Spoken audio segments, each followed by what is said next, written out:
Hi hello friends, welcome to Tarun Sundar family. எல்லோரும் எப்படி இருக்கீங்க? நல்லா இருக்கீங்களா? இன்றைக்கி இந்த வீடியோவில் என்ன பார்க்க போகிறோம்னா, நீங்கள் போடக்கூடிய கமெண்ட்டுகள் ஒரு ஒரு சில கமெண்ட்டுக்கு நான் பதில் சொல்ல வேண்டியது இருக்குது. அதில் கமெண்டில் மட்டும் பதில் சொன்னால் அது அவங்களுக்கு மட்டும்தான் தெரியும். பொதுவான அந்த கமெண்ட்டை சொல்லி பேசும்போது தான் நிறைய பேருக்கு இப்படி இந்த மாதிரிலாம் நடக்குதான்னு தெரியும். ஏன்னா அவங்க போடக்கூடிய ஒரு வீடியோவுக்கு கமெண்ட் எல்லாருக்கும் தெரிய போகிறதில்ல, எனக்கு மட்டும்தான் தெரியும். அதனால தான் நான் சரி இதை பற்றி இன்றைக்கி பேசிடுவோம் அப்படின்ட்டு வீடியோ போடுறேன்.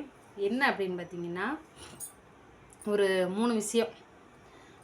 விஷயம் அதில் என்னன்னு பார்த்தீங்கன்னா, சொக்கர் மீனாட்சி திருக்கல்யாணத்தன்னைக்கு தாலி கயிறு மஞ்சள் கயிறு மாற்றி போடுவாங்க. எங்கள் ஊர் பக்கம் வழக்கம்.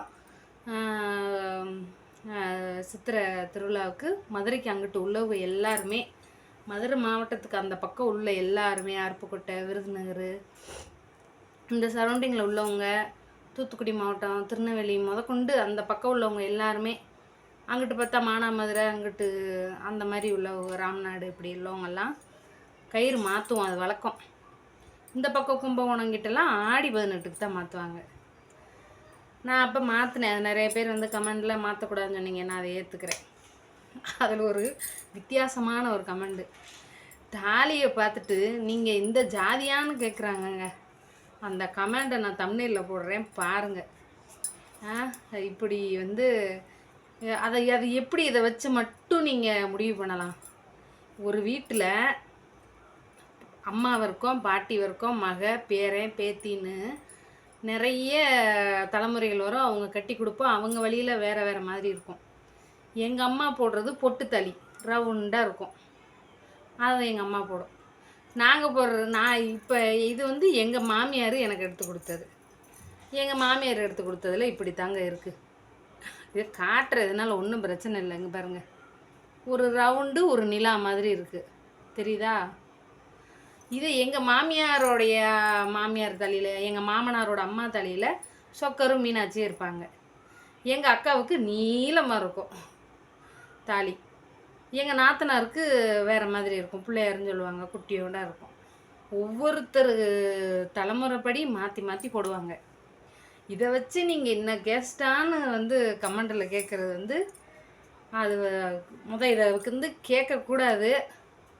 இருந்தாலும் அவங்க கேட்குறாங்க. நானும் சொல்லக்கூடாது அதை பற்றி, சரிங்களா? இது ஒரு ஒரு ஒரு ஏற்றத்தாழ்வுக உண்டாக்கும். அதனால் நான் இன்ன கெஸ்ட்டு தாங்கிறத நான் சொல்ல மாட்டேன். அது ஒரு பிரிவினை மாதிரி உண்டாகும், சரிங்களா? கூடுனது குறைஞ்சது இந்த மாதிரி ஒரு மனஸ்தாபம் வரும். அதனால் நான் என்ன வேணால் இருந்துட்டு போகிறேன். இப்போ ஒரு வேலைக்கே படித்தவங்க வேலைக்கு போகிறாங்கன்னா அவங்களுக்கு ஒரு கோட்டா கொடுக்குறாங்க. நான் இப்போ போலீஸ் வேலைக்கு ட்ரை பண்ணேன். அதில் என்னுடைய கேஸ்ட்டுக்கு எனக்கு இருந்ததுக்கு 2 இன்ச்சு ஹைட்டு எனக்கு கம்மியாக போயிடுச்சு. அதே என்னை விட 2 இன்ச்சு கம்மியாக இருக்கிறவங்க உள்ளே போகிறாங்க. அது திறமை இருக்குது, அதனால் உள்ளே போகிறாங்க. அது அங்கேயுமே ஒரு பிரிவினை வர்றதுனால தான் திறமை இருக்கிறவங்க உள்ளே போக முடியல. திறமை இருந்தும் இல்லாமல் இருந்தாலும் அந்த கோட்டா பிரிவுப்படி உள்ளே போயிடுறாங்க நிறைய பேர் வேலைக்கு. தயவு செஞ்சு இந்த மாதிரி கேள்விகள் இனிமேல் கேட்காதீங்க. 2வது, ஆஸ்பத்திரி பேக் ரெடி பண்ணி சொல்லி நிறைய பேர் கேட்டிருந்தீங்க. நான் அதை வீடியோவாக போட்டேன். அந்த வீடியோ போட்டதுக்கு அந்த கமெண்டையும் நான் பத்திரமா எடுத்து வைத்து தம்ப்நெயிலில் போடுகிறேன். பாருங்கள், இருக்கான்னு தெரியல, போய் பார்க்குறேன். இங்கேதான் இருக்கேன், என் மையம் தேடுறான். அந்த கமெண்டில் உன் மூஞ்சியெல்லாம் இந்த விளாக்கில் பார்க்க முடியுமா? உனக்கு உன் மூஞ்சிக்கெலாம் எதுக்கு விளாக்கு? உன் மூஞ்சியெல்லாம் பார்க்க முடியலன்னு. நான் எங்கள் வீட்டுக்காரர் என்ன சொல்லுவார், நெகட்டிவ் கமெண்ட் வந்தால் பதில் சொல்லாத, டெலீட் பண்ணிவிட்டு போயிரு அப்படிம்பார். நான் எதுக்காக டெலீட் பண்ணணும்? நம்ம அவங்களுக்கு பயப்படவே கூடாது. அவங்களுக்கு நான் பதில் அதிலே சொன்னேன். என் மூஞ்சி அவங்களுக்கு பிடிக்கணுங்கிற அவசியம் இல்லை. என் புருஷனுக்கும் என் பிள்ளைகளுக்கும் பிடிச்சா போதும். வேறு யாருக்கும் அவங்களுக்கு பிடிக்கலைன்னா பார்க்காம இருந்துட்டு போயிடலாம்ல. இத்தனைக்கும் அவங்க கமெண்ட் இன்னும் 2-3 வீடியோக்கு கமெண்ட் வேறு பண்ணியிருக்காங்க, இதுக்கு முன்னாடி போட்டதுக்கெலாம். அப்போ என்னை பிடிக்கலன்னு தெரிஞ்சு என் வீடியோ பார்க்குறாங்க பார்த்தீங்களா? அங்கே நிற்கிறாங்க அவங்க. இந்த மூஞ்சியை பிடிக்குதோ பிடிக்கலையோ 1,00,000 பேர் சப்ஸ்கிரைப் பண்ணி வச்சுருக்காங்க. ஐயோ பாவமேன்னு இறக்கப்பட்டோம் என்னமோ. அழகுங்கிறது மனசில் தாங்க இருக்கணும், முகத்தில் இருக்கக்கூடாது. சரிங்களா? உன் மூஞ்சிக்கெல்லாம் எதுக்கு விளாக்குன்னு அந்த அம்மா கேட்குறாங்க. பேர் வந்து நல்ல பேருங்க, கோதை ராஜேந்திரன். அதை கூட பின் பண்ணி வைக்கலாமான்னு பார்த்தேன். அப்புறம் சரி வேண்டாம் இருக்கட்டும். அந்த கமெண்ட்டை நான் அழிக்கலை, இருக்கான்னு போய் பார்க்குறேன். ஸ்க்ரீன்ஷாட் எடுத்து அதையும் தம்ப்நெயிலில் போடுறேன் பாருங்கள். இந்த மாதிரிலாம் கேள்வி கேட்குறீங்க. யூடியூப்புங்கிறது ஒரு சமூக வலைதளம். இதில் வந்து திறமை இருக்கிறவங்க முன்னேறி வருவாங்க, திறமை கொஞ்சம் கம்மியாக இருக்கிறவங்க கொஞ்சம் லேட்டாக வருவாங்க, அவ்வளோதான்.